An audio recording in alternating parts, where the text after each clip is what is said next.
Otomasi adalah penerapan teknologi yang dilakukan dengan meminimalkan campur tangan manusia sehingga penggunaannya terlihat dari berbagai sistem kontrol untuk peralatan operasi.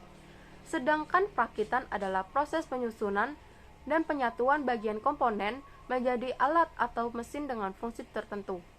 Selanjutnya adalah proses perakitan. Proses perakitan adalah suatu proses dari serangkaian proses dalam suatu lini produksi yang menggabungkan komponen-komponen, baik komponen rigid atau solid, maupun komponen non-rigid atau komponen yang dapat terdeformasi secara bertahap, dengan suatu urutan tertentu sampai suatu produk akhir dapat dihasilkan. Namun, proses perakitan atau assembly bukan hanya sekedar menggabungkan komponen-komponen menjadi satu bagian, tetapi proses tersebut juga mempertimbangkan aspek-aspek lain seperti faktor manusia, rencana produksi, sampai dengan tatanan suatu organisasi manufaktur.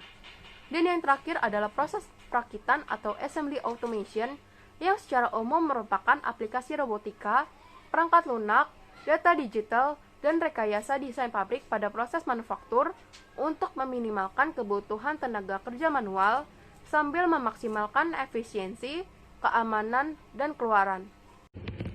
Selanjutnya, saya akan membahas tentang jenis-jenis konfigurasinya. Nah, sebelumnya dijelaskan kan kalau automated assembly system itu merupakan serangkaian operasi perakitan otomatis untuk menggabungkan beberapa komponen menjadi satu kesatuan.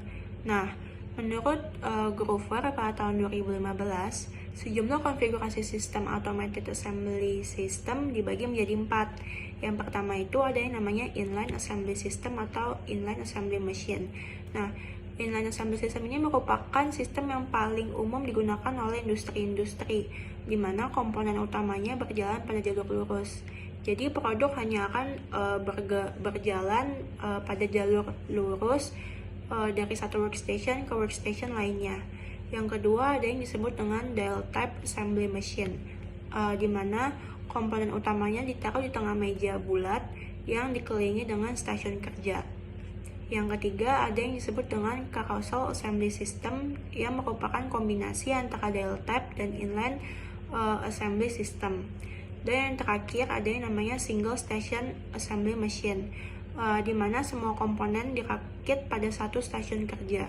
Single station assembly machine ini umumnya digunakan oleh industri-industri yang memproduksi barang yang ukurannya besar-besar, karena pada proses perakitannya jadi tidak memerlukan perpindahan tempat pada proses perakitannya.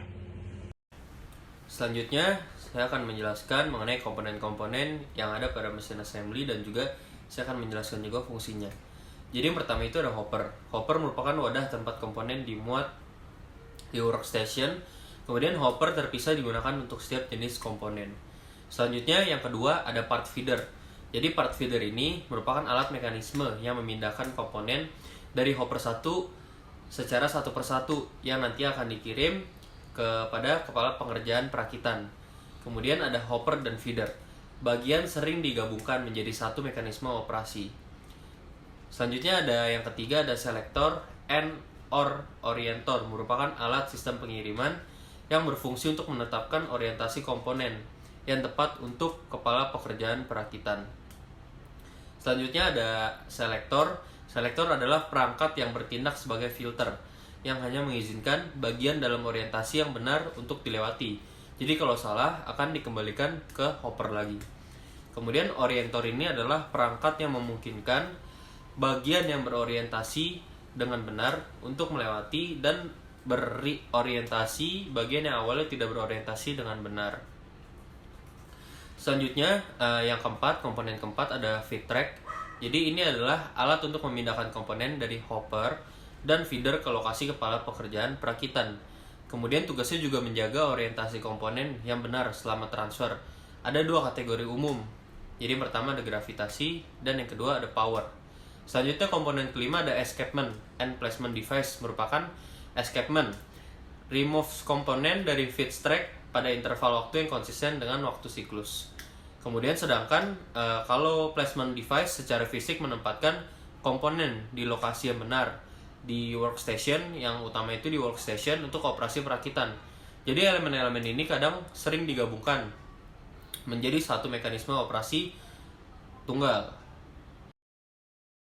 Pada kesempatan kali ini saya akan membahas tentang bagaimana sih perkembangan otomasi pada proses assembly di kemudian hari atau di masa mendatang nantinya. Menurut saya, di masa depan nanti mungkin akan banyak sekali pekerjaan manusia yang akan digantikan oleh robot dan juga mesin-mesin. Nah, maka dari itu, menurut kami, mungkin banyak pekerjaan yang nantinya akan hilang karena kehadiran teknologi yang tidak dapat kita pisahkan dari dunia manusia saat ini. Nah, di masa depan nanti mungkin manusia akan dilatih untuk dapat mengontrol robot dan juga mesin-mesin ini ke depannya. Proses assembly seperti pengikatan, penggilingan, pengelasan, penyekrupan, dan berbagai macam lainnya nantinya akan digantikan oleh robot karena robot ini menurut kami dapat mengurangi biaya produksi dan juga mencapai kualitas yang lebih baik dibandingkan oleh manusia. Dan juga konstannya proses ini dapat mengurangi ketergantungan juga pada pekerja dan juga dapat menghindari kondisi kerja yang buruk. Dan juga ke depannya proses assembly ini akan semuanya menjadi serba otomatis. Melansir dari Computer Hub, hampir seluruh pekerjaan manufaktur besar menggunakan robot untuk membuat jutaan produk. Bahkan banyak sekali komputer yang telah bertugas untuk merakit mobil dan juga produk-produk lainnya. Sejumlah robot seperti Boxer dan juga Shower dari rating robot bisa diprogram oleh siapapun. Bahkan pekerjaan ini juga tak memerlukan lagi teknisi terampil untuk memprogram robot. Menarik sekali bukan? Dan untuk kedepannya nanti, menurut kami proses assembly juga akan mempengaruhi industri. Karena semakin banyak perusahaan yang beralih ke mesin-mesin cerdas untuk menghemat pekerjaan manusia yang lambat dan juga mahal.